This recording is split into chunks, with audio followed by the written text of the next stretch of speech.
हम मधुबनी में जब आए पैदल चलने तो लोगों ने कहा प्रशांत जी मधुबनी विद्वानों का की जमीन रही है।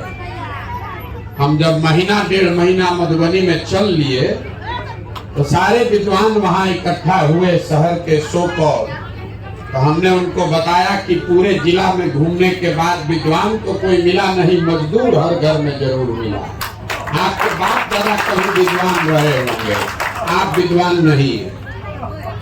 सहरसा के सारे आप प्रबुद्ध लोग बैठे हैं।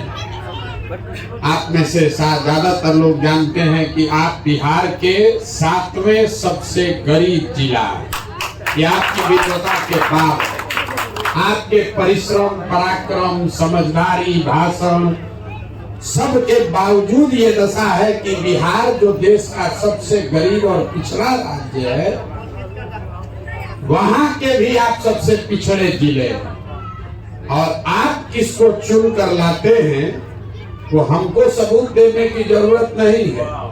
रास्ता में जब हम चलते हैं तो लोग कहता है भैया नाली गली नहीं बना, ये विधायक तो कामे नहीं कर रहा, बड़ा लुटेरा है। आप हमसे डायरेक्शन पूछ रहे हैं। जब हम पूछते पूछते सुनते सुनते थक जाते हैं तो हम पूछते अच्छा बताइए भैया विधायक जी कितना बार से जीत रहे हैं? तो कहता है भैया 4 बार से।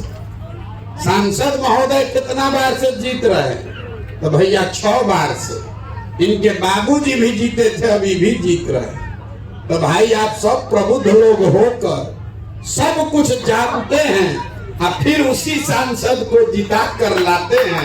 आप कितने बड़े प्रबुद्ध हैं, आप अपना देखिए। हमको जो चुनाव की समझ है, बहुत आदमी को लगता है कि पढ़ा लिखा आदमी बढ़िया वोटर होता है।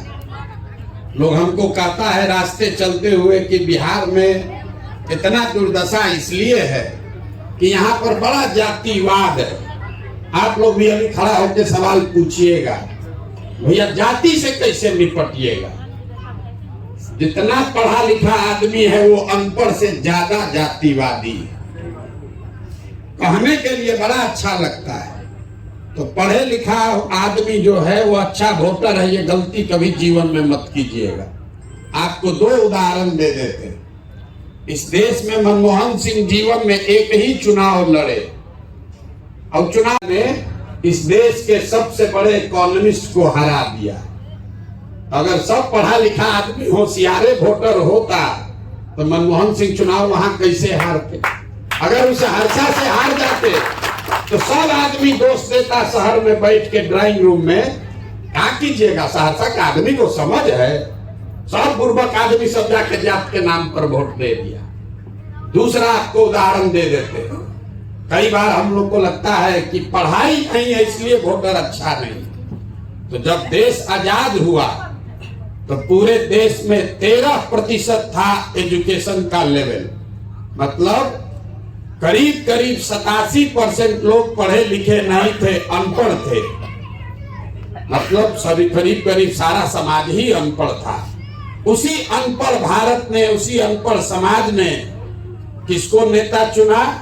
गांधी को, नेहरू को, पटेल को, अंबेडकर को, सुभाष चंद्र बोस को। आज कागज पर हम लोग 80% पढ़े लिखे लोग हैं। हम लोग किसको नेता चुने हैं नाम गिनाने की जरूरत नहीं। तो जो आप गांव देहात में हम लोग कहते हैं कि हमारा दादी पढ़ी लिखी नहीं थी लेकिन बहुत समझदार थी, लड़का पढ़ लिख गया है लेकिन है बड़ा लंपट।